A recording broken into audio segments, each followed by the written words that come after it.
नमस्कार दोस्तों, स्टॉक तड़का YouTube channel में आप लोग का स्वागत करता हूं। दोस्तों आज हम डीमार्ट का फंडामेंटल एनालिसिस करने वाले हैं। इसका जो क्वार्टर 4 का रिजल्ट है वो आ चुका है, तो हम क्वार्टर 4 का पूरा रिजल्ट का फंडामेंटल एनालिसिस करेंगे और उससे हम निष्कर्ष निकालेंगे कुछ कि क्या हमें इसमें निवेश करना चाहिए, इसका बिजनेस कैसा रहा इस साल, और इसे यदि निवेश करना है तो किस भाव पे करना है, किस प्राइस पे हमें इसमें इन्वेस्ट करना चाहिए, सारा कुछ देखेंगे। इंट्रिंसिक वैल्यू भी देखेंगे कि कितना है इसका इंट्रिंसिक वैल्यू जिसमें हम निवेश कर सकते हैं। और दोस्तों कई लोगों के मन में ये भी सवाल होगा कि इस स्टॉक का प्राइस नीचे क्यों नहीं आ रहा है, वो सारा कुछ आपको क्वार्टर 4 के रिजल्ट से आपको मिल जाएगा। उसका जो फंडामेंटल एनालिसिस है उससे आपको इसका जवाब मिल जाएगा। तो आप लोगों से रिक्वेस्ट करूंगा शुरू से अंत तक बने रहिएगा ताकि आपको अच्छे से समझ में आए। और दोस्तों एक रिक्वेस्ट और करना चाहता हूं कि यदि इस चैनल में आप पहली बार आ रहे हैं तो चैनल को सब्सक्राइब कर लीजिए, साथ में बेल आइकन क्लिक कर लीजिएगा।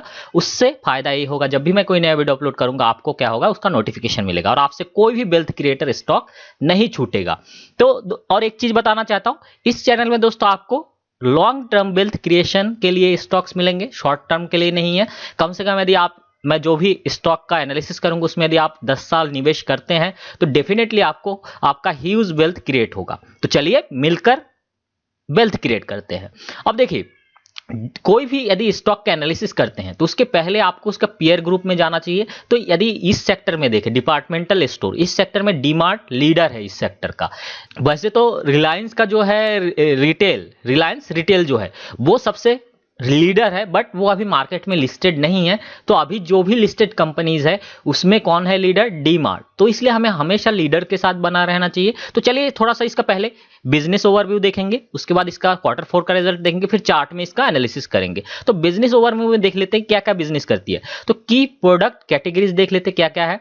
इनका 3 कैटेगरीज में डिवाइड किया गया है। फूड्स, नॉन फूड्स में एफएमसीजी प्रोडक्ट्स हो जाएंगे, और इसी तरह जनरल मर्चेंडाइज एंड एप्रेल्स हो जाएगा। 3 कैटेगरी में बांटा गया। तो फूड से कितना परसेंट रेवेन्यू का शेयर है? 52%। 52% फूड से आता है। तो फूड में डेयरी प्रोडक्ट हो गया, फ्रोजन प्रोडक्ट हो गया, स्नैक्स हो गया, ग्रोसरीज हो गया, ये सारे फूड में हो जाएगा। तो 52% रेवेन्यू का शेयर कहां से आता है? फूड से आता है। एफएमसीजी प्रोडक्ट क्या हो जाएगा, वो कितना शेयर आता है? उसमें आता है रेवेन्यू का 20%, मतलब 20.29 है। तो 20% शेयर कहां से आता है? एफएमसीजी प्रोडक्ट, जिसमें कि आपका आ जाएगा पर्सनल केयर, जैसे कि साबुन, टूथपेस्ट, ये सब हो जाएगा, ऑयल, ये सब हो जाएगा, होम केयर। ये कहां से हो जाएगा? Non food FMCG product. तीसरा जो कैटेगरी है वो क्या है? General merchandise and apparels. तो इस कैटेगरी में कौन कौन से प्रोडक्ट आएंगे? जैसे गारमेंट हो गया, plastic goods, footwear, home appliance, cookeries, bed and बात। तो ये सारे जो प्रोडक्ट हो जाएंगे, टॉय एंड गेम्स, ये कौन से, मतलब जनरल एंड मर्चेंडाइज अप्रैल हो जाएगा। तो इस कैटेगरी से कितना परसेंट आता है रेवेन्यू का? 27% आता है। तो ये तो कुछ प्रोडक्ट हो गया जो कि जिसमें ये बिजनेस करती है। अब थोड़ा सा देख लेते हैं कैसा रहा इसका पास्ट। देखिए, इन्होंने जब स्टार्ट किया था डीमार्ट का 2002-3 में स्टार्ट किया था। 2002-3 में जब स्टार्ट किया था सिर्फ महाराष्ट्र में एक स्टोर था जब इन्होंने स्टार्ट किया था।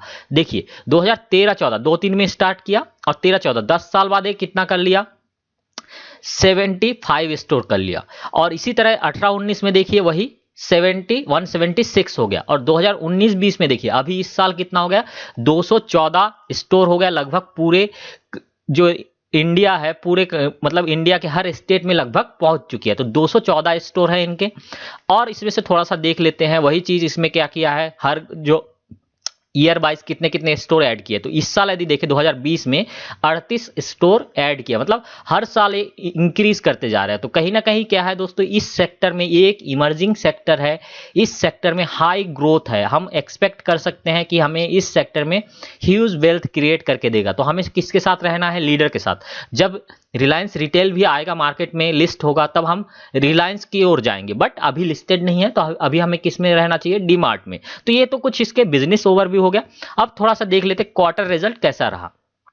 अब देखिए, जब 9 मंथ का क्वार्टर रिजल्ट आया था, 9 मंथ का रिजल्ट जब आया था, मतलब थर्ड क्वार्टर का जब रिजल्ट आया था, तब ये रहा था बिजनेस 24% से इंक्रीज हो रहा था, सेल्स प्रॉफिट 44 और ईपीएस कितना? 45% से। अब क्वार्टर 4 के बाद हम यदि सिर्फ क्वार्टर का रिजल्ट का कंपैरिजन करें, देखिए ये जो मैंने डाटा दोस्तों लिया है ये एनुअल रिपोर्ट से है, तो ऐसे आप मत सोचिएगा कि मैंने कुछ अपने मन से लिखा है, पूरा एनुअल रिपोर्ट से ही मैंने उठाया है, ऑथेंटिक है, ठीक है। बीएससी की साइट से जाके आप डाउनलोड करके भी देख सकते हैं। आपको जरूरी है कि आपको क्वार्टर रिजल्ट पढ़ना और उसका एनुअल रिपोर्ट पढ़ना जरूरी है, क्योंकि देखिए आप अपना हार्ड अर्न मनी यहाँ पे लगा रहे हैं, आप अपने जीवन का जो अर्निंग कर रहे हैं वो इस उम्मीद से लगा रहे हैं कि यहाँ से आपका वेल्थ क्रिएट होगा। तो वेल्थ क्रिएट होगा, किसी के टिप्स से आप यदि सोच लेते हैं कि आपका वेल्थ क्रिएशन हो जाएगा, ऐसा नहीं करना। आपको थोड़ा सा स्टडी खुद से करना है, खुद का दिमाग लगाना है, उसके बाद ही निवेश करना है, क्योंकि आप अपना जो ये कह सकते हैं आप जीवन भर का जो कमाई है वो लगा रहे हैं, क्योंकि आप 15-20 साल तक पढ़ाई कर रहे हैं, उसके बाद अभी 20, 25, 30 या फिर 1 लाख जितना भी कमा रहे हैं उसका कुछ हिस्सा आप यहाँ पे इन्वेस्ट कर रहे हैं, और आप ये अनुमान लगा रहे हैं कि आपका पैसा बढ़ेगा। तो थोड़ा सा स्टडी आपको करना चाहिए ये चीज, ठीक है। थोड़ा सा एनुअल रिपोर्ट पढ़ना स्टार्ट कर दीजिए, उससे आपको पता चलेगा। चलिए आप देख लेते हैं क्वार्टर 4 का रिजल्ट, मतलब पिछले मार्च से 2019 मार्च में और इस मार्च क्वार्टर जो है उसका यदि कंपेरिजन करें तो देखिए क्या हुआ है। 24% से बढ़ा है सेल्स, प्रॉफिट बढ़ा है 42% और ईपीएस बढ़ा है 38%। मतलब इससे हम क्या देखते हैं, देखिए सारे दुनिया में मंदी चल रहा है, आपको पता है, और सारा जितना कंपनीज है उसमें भी जो सेल्स है वो घट रहा है, प्रॉफिट घट रहा है। बट इसमें देखिए डीमार्ट में कहीं इसके धंधे में कुछ बिजनेस में कमी दिख रहा है? नहीं दिख रहा है। इसका प्राइस नीचे क्यों नहीं जा रहा है? यही रीजन है कि इसका जो सेल्स 24% से बढ़ रहा है, प्रॉफिट 42% से बढ़ रहा है। मेन यही रीजन है कि उसका प्राइस डाउन नहीं हो रहा है। यदि जीडीपी ग्रोथ देखे इस साल 2% के लगभग रहने वाला है, वही यदि डीमार्ट का बिजनेस देखिए 24% से बढ़ रहा है, तो कहीं ना कहीं यही रीजन है कि इसका प्राइस नीचे नहीं आ रहा है। और यदि ईयरली कंपैरिजन करें तो ईयरली कंपैरिजन करें तो सेल्स कितना ग्रोथ हुआ है पिछले साल के कंपैरिजन में? इस साल 24% से ग्रोथ हुआ है। प्रॉफिट कितना ग्रोथ हुआ है? 44% से। ईपीएस कितना ग्रोथ हुआ है? 43%। देखिए जब क्वार्टर 9 मंथ का रिजल्ट आ चुका था क्वार्टर 3 का, उसी समय हमने अनुमान लगा लिया था कि इसका इस साल का रिजल्ट कैसे आएगा। देखिए जब 9 मंथ का ये रिजल्ट आ चुका था तभी हमने अनुमान लगाया था कि 2020 में जब मार्च का रिजल्ट आएगा तो इसका जो है अर्निंग मतलब सेल्स कितना होने वाला है? 24,866 होने वाला है। बट आया कितना है? 24,930। मतलब लगभग एकदम पास में है, मतलब अप्रॉक्स हम उसके करीब पहुंच जाते हैं कि कितना हो सकता है इस साल सेल्स प्रॉफिट। यहां पे देखिए 12,097 आ रहा है, यहां पे 12,097 एग्जैक्ट सेम आया है। तो कहीं ना कहीं जैसे ही क्वार्टर रिजल्ट आ जाता है तो हम अनुमान लगा ले, जैसे कि टीवी में आपको पैनलिस्ट मिलता होगा, वो क्या करते हैं, यही क्वार्टर रिजल्ट जो आता है उसके अकॉर्डिंग अनुमान लगाते हैं कि हाँ इतना बिजनेस होगा इस साल, अर्निंग इतना होगा। देखिए हमने कितना अनुमान लगाया था कि ईपीएस कितना आएगा? 21, बट यहाँ पे आया कितना है दोस्तों? 20.71, मतलब 21 ही है। तो ये सारा चीज वही होता है, क्वार्टर के रिजल्ट से ही हमें पता चलता है। चलिए अब 2021 में हमें क्या अनुमान लगाना चाहिए?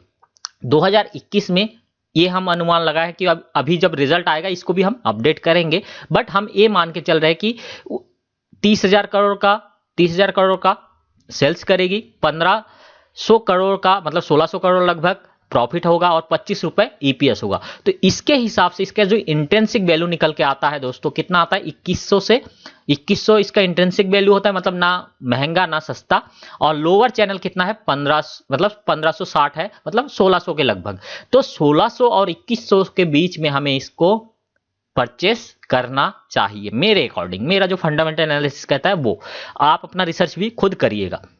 और 2030 का टारगेट सेम रहेगा, 9,000 टारगेट रहेगा कि 2030 में ये 9,000, क्योंकि ये जो मैं स्टॉक आपको बता रहा हूँ ये लॉन्ग टर्म के लिए बता रहा हूँ। और शेयर होल्डर पैटर्न देखना आप मत भूलिएगा, इसका शेयर होल्डर पैटर्न कैसा है वो भी जरूर देख लीजिए।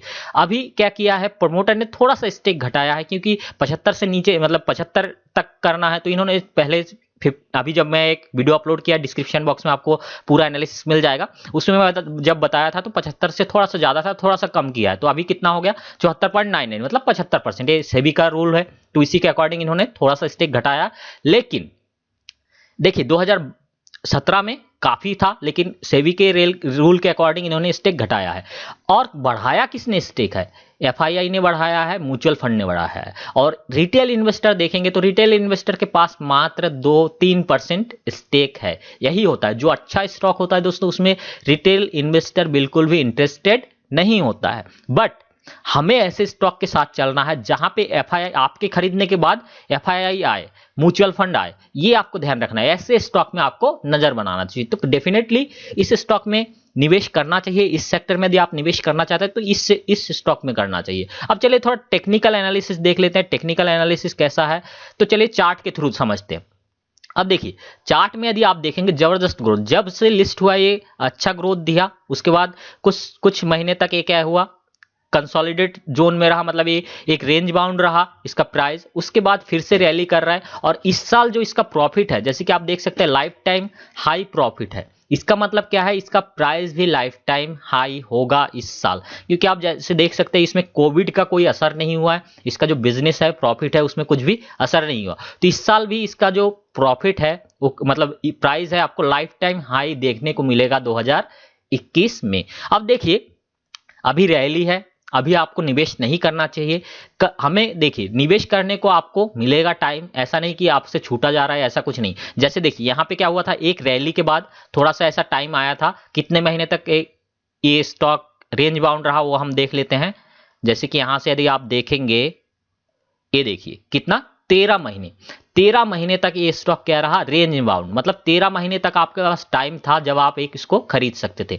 अभी ये रैली मोड में है, अभी आपको खरीदना नहीं चाहिए, आपको वेट करना चाहिए, क्योंकि देखिए रैली के बाद ऐसा टाइम आएगा जब वो क्या करेगा, एक रेंज बाउंड में ट्रेड करेगा, तो आपको वो टाइम वेट करना चाहिए। ये यहां से जब भी, जैसे कि फंडामेंटल एनालिसिस के अकॉर्डिंग 2100 से 1600 था, तो यहाँ पे हम भी यही उम्मीद करेंगे जब 2000 के नीचे आएगा तो इसमें हम थोड़ा थोड़ा एक्यूमुलेट करेंगे। और जैसे कि ये लाइन दिख रहा है आपको, ब्लू कलर का लाइन दिख रहा है 1700 का, इस लाइन के जब भी नजदीक आएगा तब हम एग्रेसिवली बाई करेंगे। यदि आप बाई करना स्टार्ट कर सकते हैं कहां से, 2000 से जैसे ही नीचे आएगा थोड़ा थोड़ा करके बाई करिए। ये ध्यान रखना है कि आपको 5% से ज्यादा जो आपका कैपिटल है एक स्टॉक में नहीं लगाना है। उस हिसाब से आपका जितना 5% बनता है उसके हिसाब से 1%, 2% करके थोड़ा थोड़ा करके इस रेंज में आपको एक्यूमुलेट करना है।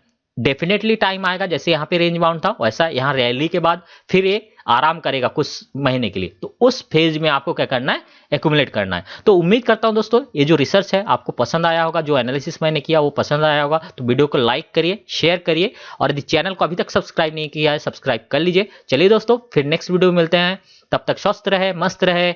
जय हिंद, जय भारत।